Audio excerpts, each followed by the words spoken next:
Good morning, people. Look, I'm an Oakland dude, and I love everything Oakland.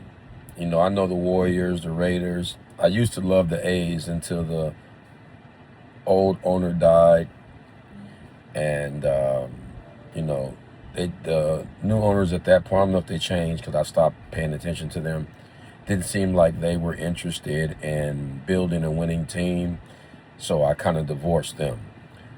But here's what I want to talk about. This Jonathan Kuminga thing, right? To me, this is BS. I don't know Steve Kerr. I appreciate him inheriting the team the way he got it, and what he was able to do with the team that was built for him. Um, but I believe that Jonathan Kuminga is a very talented player, and I understand that's Steph's team. I get that part.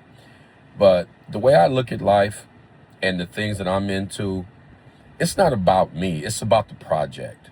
So I'm into film and stuff like that. So if there is a producer, a director, an editor, a special effects person, a screenwriter, whatever the case may be, if that person is better than me, then I want them on the damn job.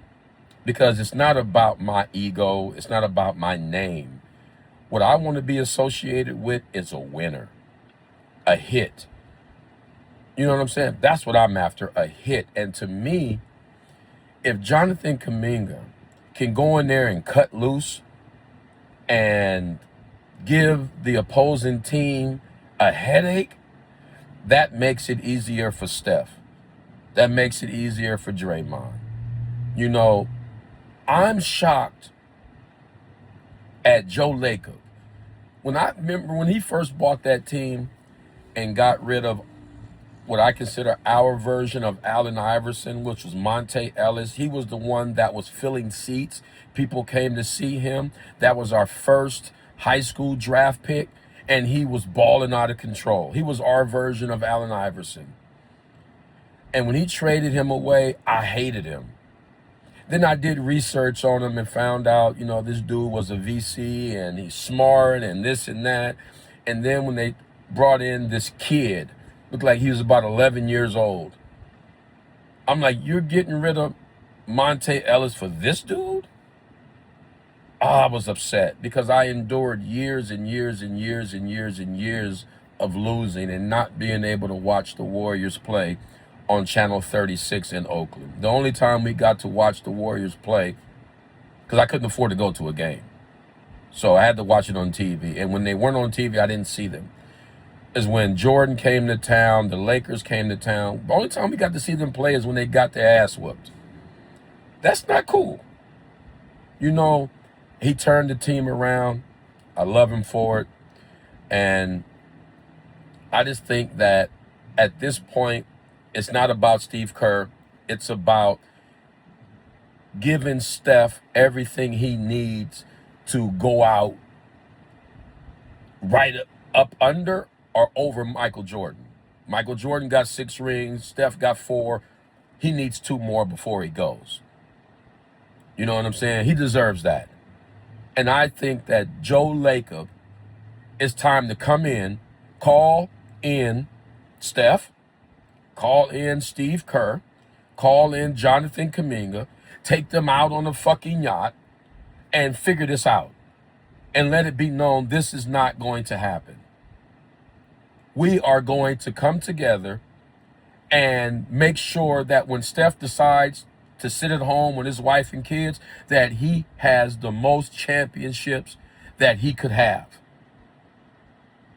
This is girl play to me. It's like a chick that didn't get her, oh, you didn't buy me nothing. You didn't think about me when you went. Man, stop that. That's weak. That's weak. Talent is hard to come by. Healthy talent is even harder to come by. You got somebody in there, this young dude that, in my opinion, on the outside looking in, Seems like he's being as professional as he can possibly be at the age that he is. I'm shocked. Me, I probably would have been acted out. I ain't even gonna lie. You playing with my future, man. You know, and just because you have the power to do so don't mean you get to do it. And that's why I'm talking about Joe Lacob. Because this doesn't seem to be about basketball anymore. It seems to be about a power struggle, a tug of war. And at that point, it's not about coaching, it's personal. So Joe Lacob, you don't know me. I'm Othello Chase. And I'm asking you to intervene,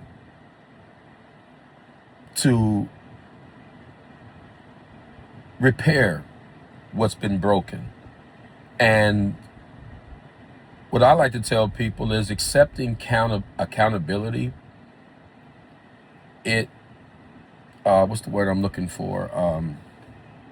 De-escalates things. So if I know I did something wrong, I'm going to take ownership of that and be like, my bad, man, I screwed up. You know what I'm saying?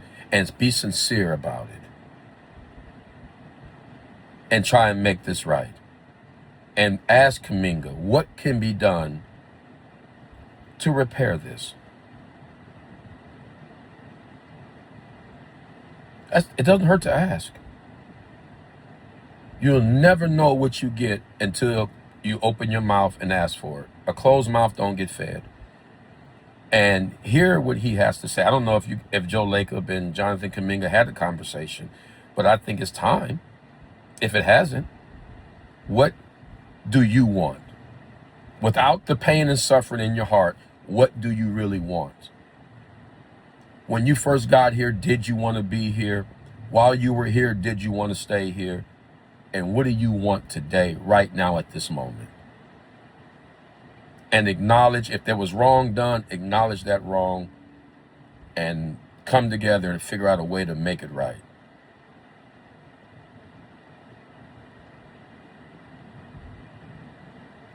Because I like watching him play. All the way from Hawaii, I like to watch him play.